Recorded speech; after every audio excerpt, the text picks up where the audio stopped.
Krys Lee highlights the despair that an economic crisis brings in Korea. I discuss this and more on today's episode.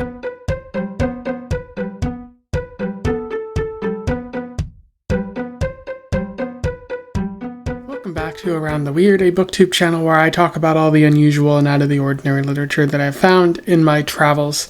Today it is Short Story Tuesday, so I wanted to talk about an interesting short story that I've found in a collection from my local library. Don't forget to patronize your local libraries. Today's short story is all about economic despair and losing your job. I am referring to The Salaryman by Krys Lee, which was published in 2012. For those who don't know, Krys Lee is a Korean-American writer who has been getting their work published for about 15 or so years now. They've written a couple of short story collections as well as a novel here and there. Some of the short stories were originally published in journals or magazines, literary magazines, like the one that I'm talking about today.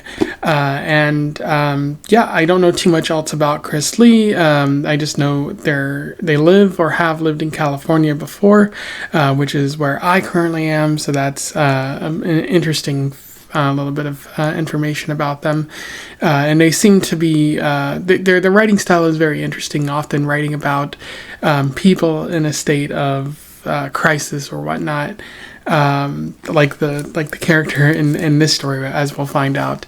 I hope I encounter more of their work in the future, but without further ado, let's talk about The Salaryman.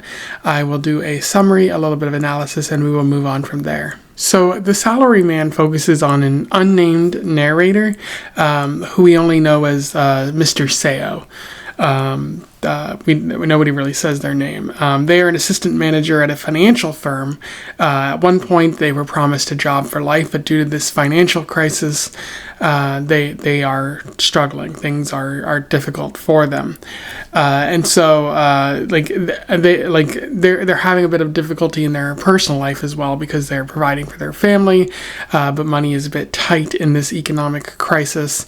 They love their children. But again, things are difficult right now. They seem to have developed a drinking problem that was brought on by being socially required to drink at work to impress their manager. And again, there is this Korean economic depression that's going on, and because of that, Mr. Seo is called into their boss's office and fired as a result. And then rather than wanting to go home, he calls his wife and says, "I lost my job. Go live with your parents. We'll reconnect after I get a new job or become in a more stable place." They then proceed to go live on the street, staying in the subways. They get robbed, and it fills them with more despair, and they begin making friends with a bunch of other homeless people who are in a similar position. They even go to the employment office, but because many other people are unemployed at this time, it's really difficult for them to find work.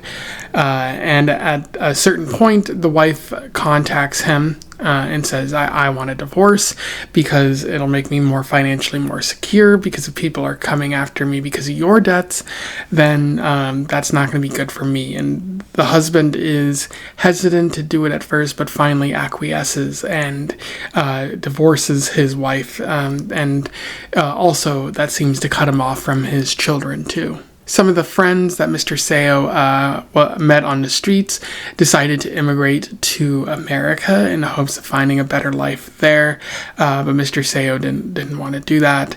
Mr. Seo began stealing to survive, even taking people's wallets in the subway, like he was what had happened to him before. And then as the story comes to a close, the narrator, or Mr. Seo, is he acquires a bit of money from someone who takes pity on him, and his friend Daehoon is asking him to share some of that money, which he says no. And when he goes to sleep, he wakes up and sees that Mr. Daehoon is trying to steal that money, and Mr. Seo fights him to keep it and stabs him with metallic tongs, which are the most valuable thing that Mr. Seo has. And then he runs away, presumably to leave Daehoon to die. In terms of analysis, there's a fair bit to talk about with the Salaryman. One of the main ideas that Lee is talking about here is that of economic despair. Mr. Seo and Korea at large are dealing with a financial crisis at this story. This is written in 2012, so I think, it might have had something to do with the 2000s global financial crisis where everyone was really hit hard, but a lot of people got lost in the shuffle, and it created a whole bunch of other problems that we're still dealing with to this very day. And this economic despair leads to feelings of shame and anger. I'll talk about shame in a few moments, but the anger is fully on display with Mr. Seo mad at themselves, mad at the government, mad at the company, mad at the world around them, because they were promised great things and none of it is being delivered. Allow me to read you a good quote from this. It makes you angry how each man in the park and the libraries will come home to his family and say, Yobo, work was fine until there's no money left in the bank account. You feel the mandible crush in the endless lies they must tell and swear not to be like them, though you too are 35 with 2 kids and a wife to support, little savings, a rental apartment, and now unemployed in the middle of an unprecedented financial crisis. Your company has abandoned you, but you are not finished. And that really gets at the sort of crushing, despair that this person feels, this anger that they feel, like they've been left behind. They see other people sort of lying to others to not let them know about the awful things that are happening. But the bottom's going to fall out eventually. Eventually, you'll have no money. Eventually, you'll have to say goodbye to those people to save them from the crushing economic despair as well. It's frustrating to see the government allow this to happen, and the workplace just toss you aside, even though they say they're a family, which is a very familiar feeling, not just in Korea, but probably also in America.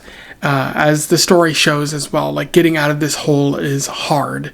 Once you fall into that economic despair, hole, you try to climb out, but all the money is sort of spent trying to climb out, and then you have nothing, and you're just thrown back in there. It causes you to drink, as it does to Mr. Seo here. And, if you're spending all your money on alcohol, you can't get out. But you also can't blame that person for buying alcohol because you want to dull the pain of being homeless. It's something that a lot of people deal with in that way. It's sort of a cascading failure. Once one thing goes wrong, then another thing, then another thing, then another thing, and it just keeps growing larger and larger until, everyone in the country, or not everyone necessarily, but a lot of people in the country don't have jobs, and it doesn't look like this situation's really going to get fixed in the near future. And so you have to wonder, what are the long-term effects of living under this economic despair? People really aren't going to trust the government. They're going to turn to maybe short-term solutions or easy solutions that people proclaim but aren't actually solutions, that just take more money from them. It's gonna lead people who expected a lot out of their country and got nothing to just fall into a state of hopelessness. And that's something, again, you do see that in Korea, but you also probably see that in America as well, with our growing economic crisis and our growing distrust in government. People who at one point were promised a lot but given little are finding it hard to really make ends meet and turning to dangerous means to sort of achieve maybe their goals. Lee also talks about shame, as I mentioned before here. The loss of the loss of their economic success conflicts with Mr. Seo's duty to their family, to provide for their family. And that produces a sense of shame, but there's also a sense of duty as a man, what a man does in this story. There's a little bit of that here and there. Whether Lee is aware of this or not, I would say maybe they might not be aware that they're saying that, even though they are writing it down. So maybe they are aware, but it could very well be the case that they're not really aware of what they're saying about their duty as a man. But it feels present there, like a man takes care of their kids, a man provides for the family, or at least maybe that's what Mr. Seo has been told his entire life. And when you can't do that, it makes you feel like less than a man. It makes you feel ashamed of yourself. And there's because of that, there's a refusal to go home. There's a sense of hopelessness and just sort of giving up and saying, "Yeah, I might as well get divorced," even though that doesn't really make sense. It might help your wife in the long term with debtors and whatnot. But like those kids are being raised without their father, and they're being shown that it's okay to quit on your family if things are financially difficult. Which, I don't know, things might be like that way in Korea. I'm not 100% certain, but it doesn't really seem like a valid way to sort of live. And when you don't go home, when you have that hopelessness in your marriage, when you see that your kids are being raised without you and you're not really contributing in the way that you can, that's going to fill you with a deep sense of shame and just lead you to sort of wonder, how do you even go on with that? How do you continue in this life? Where do you go from here? And then there's even a greater collectivist sense of shame because, Western countries are often individualist, whereas, those Far East countries, Japan, China, Korea, they're collectivist.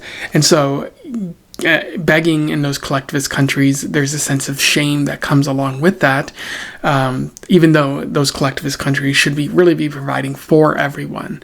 It shouldn't be one person doing something for everyone. It should be everyone doing something for the individual people, I would say.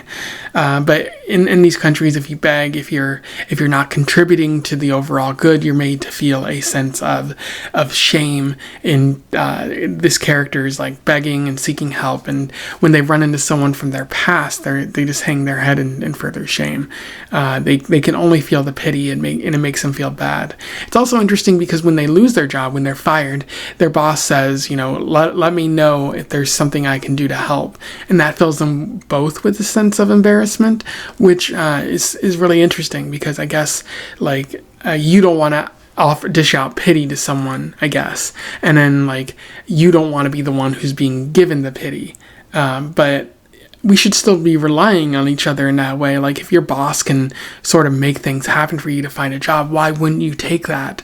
But I guess I guess I've been in those positions before, and you don't want to feel that sense of shame because it just makes you feel more rotten. And I do think in a lot of ways Lee is arguing that Korea creates these problems because of their collectivist nature, because of their over-reliance on Western nations, because of the capitalist sort of system that it's set up for itself. But Lee is also maybe arguing that it cannot deal with the effects of that because the collectivist mindset, the capitalist mindset, leads them to just sort of disregard the crumbling sort of more casualties in the wake of everything.